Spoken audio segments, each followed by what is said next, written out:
আজকে রান্না করে দেখাবো কক মুরগি।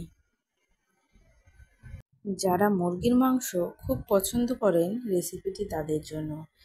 মাংসগুলো রান্না করার জন্য আমি প্রথমে চুলায় একটা প্যান বসিয়ে দিয়েছি, তাতে পর্যাপ্ত তেল দিয়ে পেঁয়াজ কুচি দিয়ে দিয়েছি।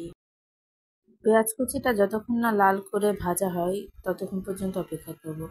দেখুন পেঁয়াজ কুচিটা খুব সুন্দরভাবে ভাজা হয়ে গেছে। এখন আমি হলুদের গুঁড়া, মরিচের গুঁড়া, ধনিয়া গুঁড়া 3 টেবিল চামচ, আদা রসুন বাটা এবং গরম মশলা, এলাচ, দারচিনি সব একসাথে আমি ভালোভাবে ব্লেন্ড করে রেখেছিলাম, সেই পাউডার দিয়ে ভালোভাবে কষিয়ে নেব।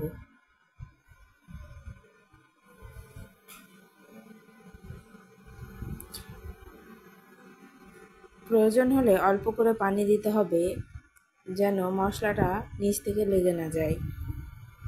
এখন মশলাটা খুব ভালোভাবে কষিয়ে নেওয়ার পালা। যতক্ষণ পর্যন্ত না মশলার উপরে তেল ভেসে আসে ততক্ষণ পর্যন্ত মশলাটা কষাতে হবে। আমার মশলা কষানো হয়ে গেলে আমি মাংসগুলো দিয়ে দিয়েছি।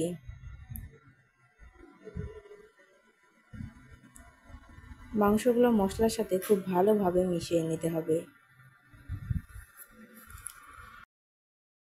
এ পর্যায়ে মাংসগুলো অনবরত নাড়াচাড়া করতে হবে। কিছুক্ষণ নাড়াচাড়া করার পর মাংসগুলোকে ঢেকে দিতে হবে।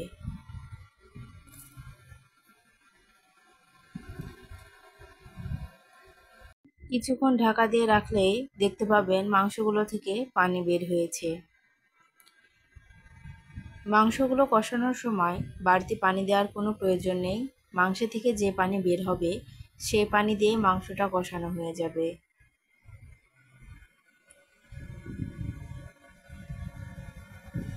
মাংসের স্বাদ বেশি করতে চাইলে অবশ্যই মাংসটাকে না পানি দিয়ে কষিয়ে নেবেন এবং পরবর্তীতে অল্প পরিমাণ পানি দেবেন।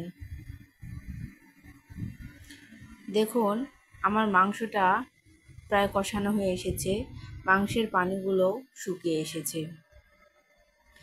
এ পর্যায়ে আমি কয় টুকরা আলু দিয়ে দেব। আলুগুলো দিয়ে খুব ভালোভাবে মিশিয়ে নেব।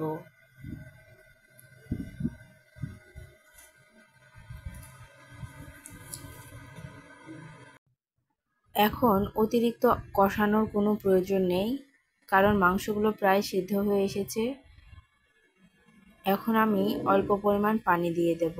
যেহেতু আলু দিয়েছি, আলুগুলো সিদ্ধ হতে পানি লাগবে, তাই আমি 3 কাপ পরিমাণ পানি দিয়ে দিয়েছি। দিয়ে এখন ঢাকনা দিয়ে ঢেকে দেব। দেখুন কিছুক্ষণ পর মাংসগুলো প্রায় হয়ে এসেছে। এখন আমি মাংসগুলোর লবণ কেমন হয়েছে সেটা চেক করে দেখব। আপনারা অবশ্যই চেষ্টা করবেন যখন লবণ চেক করে দেখার সময় মাঝখান থেকে ঝোলটা উঠাবেন। যদি ধার থেকে ঝোলটা উঠান তাহলে ধারে তেলের পরিমাণ বেশি থাকে, মশলার লবণটা ঠিকভাবে চেক করতে পারবেন না। তাই চেষ্টা করবেন মাঝখান থেকে ঝোলটা উঠিয়ে চেক করার। আমি 4টা কাঁচা মরিচ গোটা দিয়ে দিয়েছি এবং সামান্য জিরা গুঁড়ো দিয়ে ভালোভাবে নেড়েচেড়ে ঢাকনা দিয়ে ঢেকে নিয়েছি। এখন একটি সার্ভিং বোলে ঢেলে নিয়েছি। মাংসগুলো দেখতেও যতটা সুন্দর হয়েছে খেতেও কিন্তু ঠিক ততটাই সুন্দর হয়েছিল। ধন্যবাদ।